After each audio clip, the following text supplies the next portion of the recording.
हम में से कोई तब तक मुतमईन नहीं होगा जब तक हमें मिलता नहीं है। अब चलिए, प्रोसेस चल रहा है, प्रोसेस में वक्त ज्यादा लगा है। हम तो उम्मीद कर रहे थे कि अभी तक मिल गया होता, नहीं मिला, लेकिन हमने उम्मीद छोड़ी नहीं है। लगातार इस चीज़ पे हम मरकज़ी हुकूमत के साथ बात कर रहे हैं और मैं यहाँ किनारे पे खड़े सुन रहा था, मंत्री जी ने कहा कि शायद जल्दी हम कोई खुशखबरी सुनेंगे। उस खुशखबरी के इंतज़ार में हमें अब 1.5 साल हो गए और ज़्यादा इंतज़ार ना करना पड़े, वही उम्मीद है। हम में से कोई तब तक मुतमईन नहीं होगा जब तक हमें मिलता नहीं है। अब चलिए, प्रोसेस चल रहा है, प्रोसेस में वक्त ज़्यादा लगा है।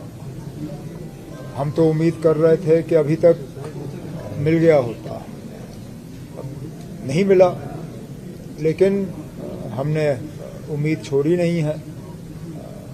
लगातार इस चीज़ पे हम मरकज़ी हुकूमत के साथ बात कर रहे हैं और मैं यहाँ किनारे पे खड़े सुन रहा था, मंत्री जी ने कहा कि शायद जल्दी हम कोई खुशखबरी सुनेंगे। उस खुशखबरी के इंतज़ार में हमें अब 1.5 साल हो गए और ज़्यादा इंतज़ार ना करना पड़े, वही उम्मीद है।